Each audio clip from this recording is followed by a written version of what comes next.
After a mysterious unnamed virus takes out every human being, Philip Miller is the last man on Earth.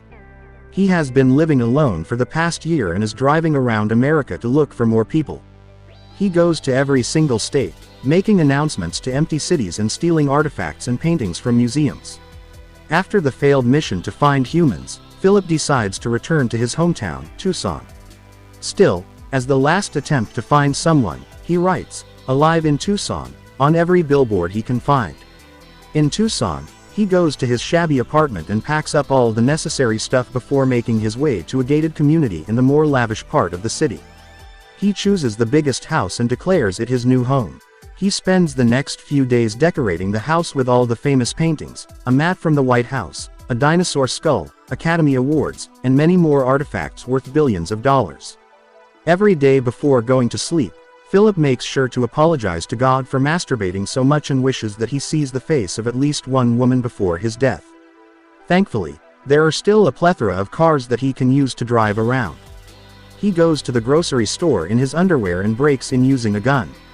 In only a year he has completely forgotten basic decency now that he has no one to impress. He also does everything that was just an impulsive thought before the virus, like destroying the pile of cans in the store and bringing hundreds of adult films home.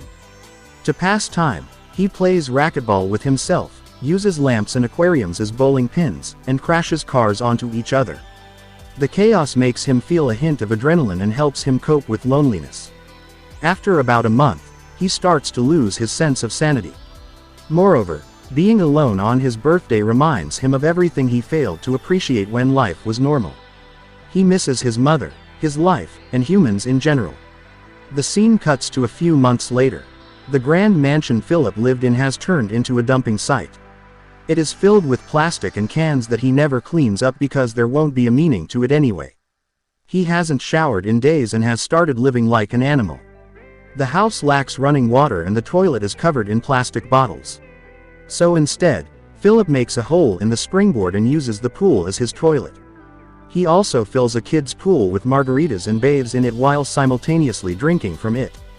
Then, one day, he goes to the bar and draws faces on balls, assigning them a name and personality. He talks to them like they are his real friends just to feel like he isn't lonely. At night, he brings a ball named Gary to a clothing store and hits on a mannequin that he has a crush on. When her arm breaks, Philip loses his mind. He decides that he doesn't want to live anymore and goes to the nearby hill to commit the unthinkable. He wishes farewell to all his ball friends, promising to remember them for eternity. Then, he gets inside his car and drives towards the hill at full speed. Suddenly, he sees smoke rising far away and stops the car seconds before it crashes. Philip can almost not believe his eyes. He immediately follows the smoke and reaches a trailer that is clearly inhabited by a person. Then, he notices something he had been begging to see for the past year. Someone has left their bra to dry in the sun. Philip smells it and is so overwhelmed that he falls unconscious. When he wakes up, he sees a beautiful girl holding him in her lap. She seductively promises to fulfill his wishes and kisses him.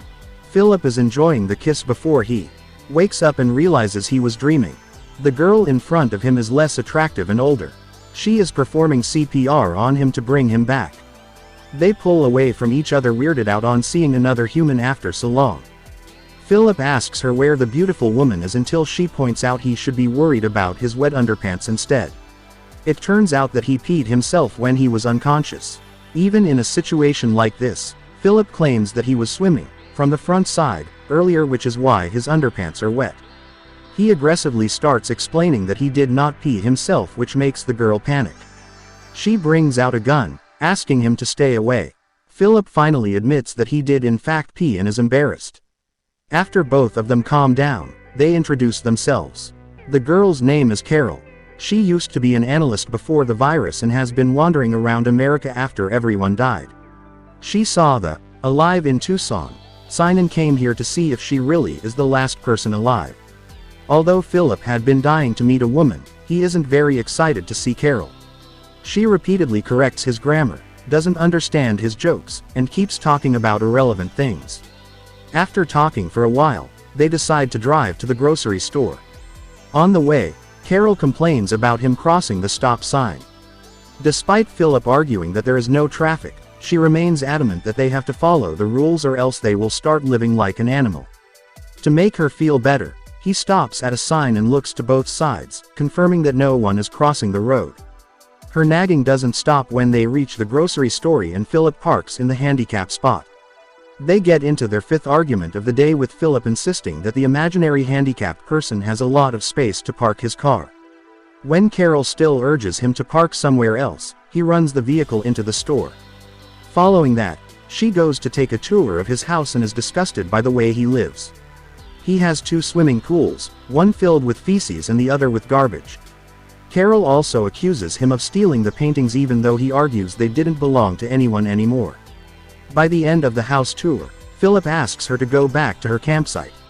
The next morning, he is woken up by Carol cleaning up his house. She nags him to get gardening and cleaning supplies from the store because they have to start living like human beings.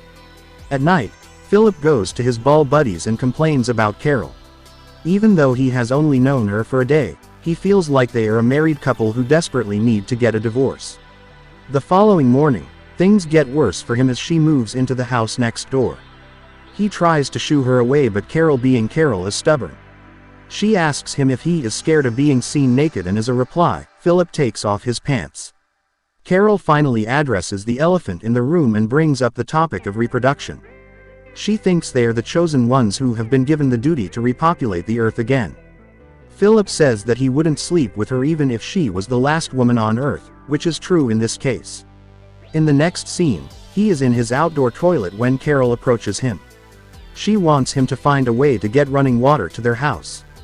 That way, they can grow tomatoes and other fruits. When he refuses to help, she tries to bribe him with fresh tomatoes but he doesn't care. However, when it gets dark, he breaks into her garden and eats all of her vegetables. Carol knocks on his door the next morning and finds him covered in leftover tomatoes. Philip still claims that he isn't the one who stole them. He also notices Carol has hurt her leg while trying to transfer water to her house from a manhole. A few days later, she gives up on trying to live like a decent human. Philip finds her making an outdoor toilet in a fountain, copying his swimming pool toilet.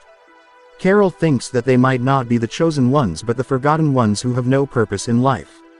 They are in no way capable of creating an entire human civilization when they cannot even arrange a toilet in their million-dollar mansions. Philip, who is used to seeing Carol as an optimistic person, feels awful for her. Hence, he goes to the city's water tank and arranges a way to water Carol's garden.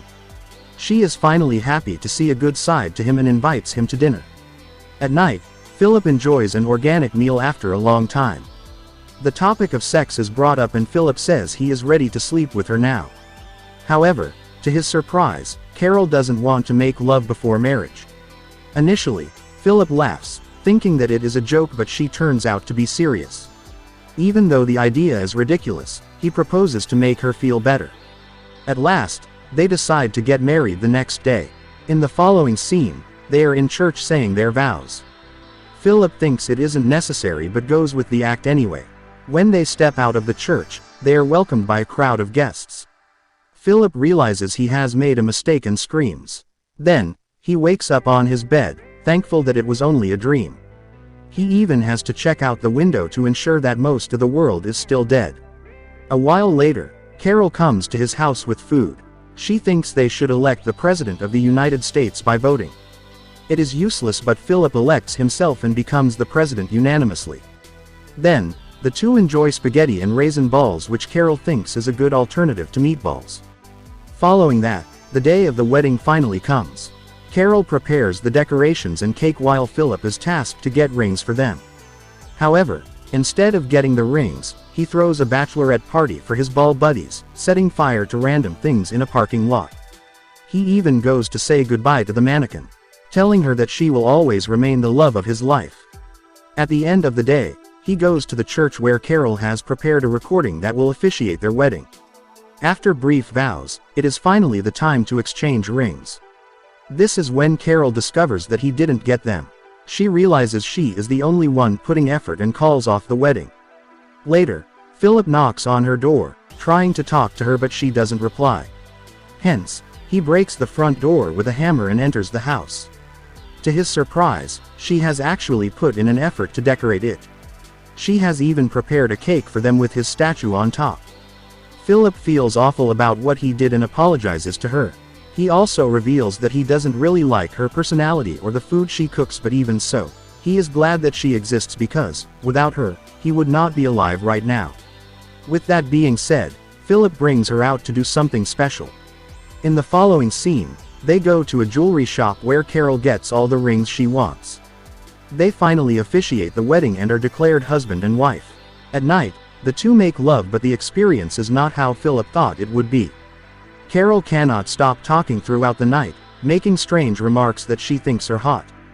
The next morning, she finds him playing racquetball in his home. Philip thinks she is going to nag him again, but to his surprise, she joins him in the game. They enjoy the rest of the day doing things like Philip normally does. They make fireproof suits and set each other on fire, run a bulldozer over beer cans, and go to meet Philip's ex-girlfriend, who is a mannequin. Carol talks to her for a while before beating her up for hitting on her husband. For the first time, Philip is glad that he married her and thinks that their life might be tolerable. As they are driving back home, they suddenly hit a limo on a junction. Shocked, Philip runs to the car and sees a beautiful woman come out of it. Just when he thought he was happy with his wife, he starts to regret their marriage. Subscribe for more videos like this, turn on the notification, and leave a like to help the channel out. Thank you for watching.